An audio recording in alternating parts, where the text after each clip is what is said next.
घर में जो तुमने कर लिया, जितनी डिटेल पढ़ाई कर ली, बहुत सारी चीजें कर ली। अब जो लास्ट 1 मंथ में जो तुम्हारे लिए सबसे ज्यादा जरूरी है और सबसे ज्यादा जरूरी है, जिसके बिना पॉसिबल नहीं है बेटा सिलेक्शन, वो है टेस्ट। डिपेंडिंग ऑन वैसे तो मैं कहूंगी मिनिमम बेटा तुम 3 टेस्ट तो दो ही दो, वो भी बेटा पार्ट टेस्ट नहीं, फुल सिलेबस टेस्ट दोगे। और ऐसे टाइम पास के लिए टेस्ट नहीं दोगे, जैसे प्रॉपर नीट में आपको 3 घंटे मिलते हैं, बिल्कुल वैसे ही आप टेस्ट दो। आप अगर ऑफलाइन जाके टेस्ट दे पा रहे हो, हमारे सेंटर्स में जाके भी टेस्ट दे पा रहे हो, आप वैसे टेस्ट लो। कम से कम 3 टेस्ट आप दो, और केवल टेस्ट मत दो। पहले मुझे बेटा बता लेने दो कि तुम्हारे लिए बेस्ट क्या है करने के लिए, then I will speak to you. मैं बात करने के लिए आई हूं, ठीक है ना। तो फुल सिलेबस तुम्हें टेस्ट देना बेटा, बिना टेस्ट के नहीं हो सकता। The very important thing that you should do, you must do right now, is to give full syllabus test. हो ही नहीं सकता टेस्ट के बिना बेटा कि आप प्रॉपर तरीके से नीट का डायरेक्ट जाके अटेम्प्ट कर लो, टेस्ट नहीं। और केवल टेस्ट नहीं देना है, उसके बेटा आपको प्रॉपर एनालिसिस करनी है। और जैसे कि मैंने कहा कि आप मिनिमम इतना दो, आपके पास और टाइम अलाउ करता है, आपने प्रॉपर तरीके से सारी रिवीजन कर रखी है, तो आप और भी टेस्ट दे सकते हो। लेकिन अगर आपके पास बेटा रिवीजन भी आपको करना है, तो फिर आप 3 टेस्ट फुल सिलेबस दे दो बेटा। 7 में से 3 दिन आपने टेस्ट दे दिया, बाकी टाइम आप बेटा यूटिलाइज कर सकते हो फॉर रिवीजन। अब एनालिसिस कैसे करनी है और इंप्रूवमेंट कैसे करना है बेटा मार्क्स में। पेपर एनालिसिस इस तरीके से करनी है, जो भी क्वेश्चंस बेटा आपके गलत होते हैं, अब मैम उन क्वेश्चंस में इंप्रूवमेंट कैसे होगी। जो भी क्वेश्चंस बेटा आपने रॉन्ग किए हैं ना, उन टॉपिक्स को जाके सबसे पहले देखो, और सबसे पहली चीज करो, उस टॉपिक को वापस से रिवाइज दैट टॉपिक जिसमें से आप क्वेश्चंस गलत कर रहे हो। क्योंकि जो सही कर रहे हो ना बेटा, यानी कि वो टॉपिक्स आपके थॉरोली प्रिपेयर्ड है। आप जिन टॉपिक्स में गलतियां कर रहे हो, उन टॉपिक्स को सबसे पहले जाके रिवाइज करो, और उन्हीं टॉपिक्स के और क्वेश्चंस करो। आप समझो मेरी बात को बेटा, आप समझो मेरी बात को। आप उन्हीं टॉपिक्स को वापस से रिवाइज कर रहे हो जिनमें से आपने क्वेश्चंस गलत किए हैं। इन्हीं टॉपिक से रिलेटेड बेटा आपको मोर क्वेश्चन प्रैक्टिस करनी है। मैम ये मोर क्वेश्चन प्रैक्टिस कहां से आएगा? ये मोर क्वेश्चन प्रैक्टिस बेटा आपने क्लास में बहुत सारे क्वेश्चंस किए हैं, हर सब्जेक्ट में आपने क्वेश्चंस बेटा किए हैं, तो ज्यादा से ज्यादा आपको बेटा क्वेश्चन प्रैक्टिस करनी है उन पर्टिकुलर टॉपिक्स से रिलेटेड। क्लास में क्वेश्चन जो कराए हैं, आपके पास मॉड्यूल्स है, उससे क्वेश्चन करो। आपने इतने सारे टेस्ट दिए हैं, उनमें बहुत सारे क्वेश्चंस होंगे, तो आप उन टॉपिक्स जिनमें आपने गलत किए क्वेश्चन, उनमें और ज्यादा क्वेश्चन प्रैक्टिस करो। क्या आपको मेरी बात समझ में आ रही है? I am not asking you बेटा, मेरी बात तो सुनो, बात करने के लिए आई हूं, सारी बातें करके जाऊंगी, सारी परेशानियों को आपका सॉल्व करके जाऊंगी, बट मेरी बात तो सुनो, अभी भी तुम सुन नहीं रहे हो। तो मोर क्वेश्चन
बिल्कुल वेस्ट नहीं करना है जो तुम्हारे बिल्कुल मतलब का नहीं है। तो किसी भी कट ऑफ की कोई वीडियो, गवर्नमेंट मेडिकल कॉलेज कितने पे मिलेगा, क्या नहीं होगा, किसी दोस्त से कुछ भी नहीं पूछना है।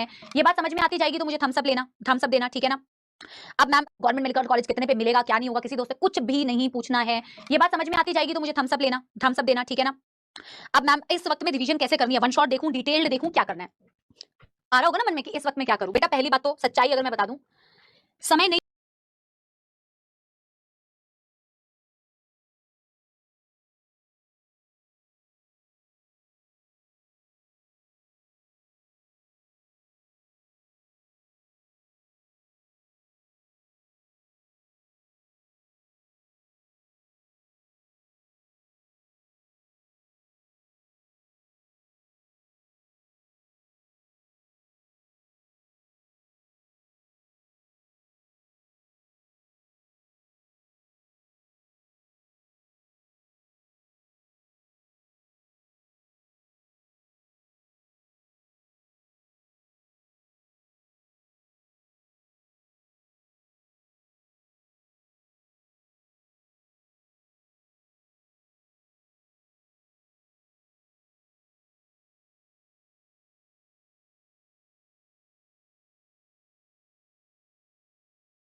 लगता है तो बेटा नीट में दोगे डायरेक्ट टेस्ट, कैसी बात कर रहे हो बताओ। नीट में जाके डायरेक्ट टेस्ट दोगे और हर तरीके का टेस्ट दो। पीडब्ल्यू में बेटा अलग अलग टाइप के टेस्ट हो रहे हैं, किसी बार जूलॉजी टफ कर दी, किसी बार बेटा बॉटनी टफ कर दी, किसी बार बेटा केमिस्ट्री टफ कर दी, किसी बार फिजिक्स, हर टाइप के टेस्ट दो।